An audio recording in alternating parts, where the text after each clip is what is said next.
Thank you, Ken, and good morning. You know, David got me so fired up that I'm ready to become a franchise partner. So, do you need a restaurant in Columbus? Yeah. Okay.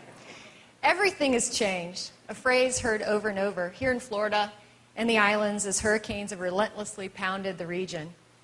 You know, it even obviously disrupted this conference, disrupted hotel operations, the conference schedule, and so forth. Everything's changed. It's a familiar phrase to each of us since 9/11. Airport security practices and concrete barriers throughout Washington, D.C. are reminders of our changing circumstances. But let me remind you that change has always been part of your life and certainly your business. It all happens so fast, doesn't it? Where's the beef? Then beef isn't good for you. Now it's more beef, please, but hold the bun. What's puzzling to me is how can it be a pizza if there isn't a crust?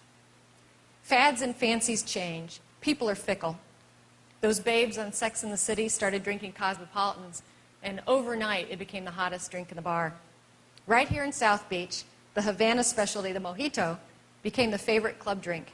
And now, even in the middle of Ohio, it's a bar babe's choice. Look at some of you writing that down. Come on now. Note to self. Yesterday we loved the WWF. Well, some people did. I don't count myself in that cohort. Today NASCAR's the thing, and tomorrow we'll be seduced by yet another restaurant theme concept. We have to adapt to change in an environment of constant change. This is the time of year for change as the new season of television programming evolves and comes. We're already spotting changes to adapt to, right? Joey has moved from Friends to LA. CSI moved to New York. Another class has moved into Trump Tower for The Apprentice. Reality TV, as you know, has dominated television for far too many seasons, if you ask me. Now, I'm fairly confident that most of you do not watch brainless television, and if you did, you'd hardly admit it here. But you'd have to live in a cave to escape the onslaught of reality TV shows. The Mole, The Osbournes, American Idol, The Bachelor, and then The Bachelorette, Fear Factor. The list goes on and on and on. There's probably 20 or 30 reality TV shows out there in all the program channels. And one of the more absurd reality TV shows, I think, was Joe Millionaire. Actually, it was Joe Not a Millionaire. Now that's reality. A show about a guy who tries to charm women with lies about who he is and what he does. You don't really need to turn on the television to see that. You know, walk down Lincoln Road and any of those posh bars in South Beach, and you pretty much see that going on. Did we not see that Friday night, or Saturday night? I suppose many of you turned into at least one episode or two of The Restaurant just to watch Rocco fail at what you know is a very difficult and complex task of opening a new restaurant. I guess it was only a matter of time before reality TV hit the restaurant business. You have it all. Romance, intrigue, romance. A changing cast of eccentric characters. Suspense. Will that waitress drop the tray? Wine, women, and did I mention romance? Well, you have all the ingredients of a successful reality show, almost. What you're missing is that one hook that seems to spell success. The big highlight of shows like Fear Factor is people eating worms and bugs and insects. You spend fortunes making sure no one eats a bug. They spend fortunes getting us to tune in and watch it. And what's the show that started it all? Survivor. Survivor. Of all the reality shows, this one is the most intriguing to me.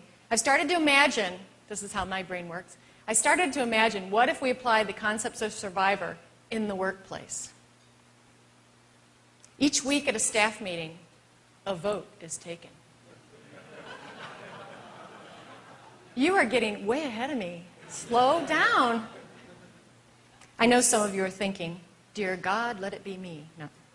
A vote's taken and someone is voted out of the organization. Even as Big Cheese, you could be ousted. How long would you survive? Now, don't misunderstand me. I'm not saying that your success in your organization is based on winning a personality contest, but I am saying this. It is a condition of your success to get and keep the active support of those in your restaurants, staff, and customers. Let me repeat that.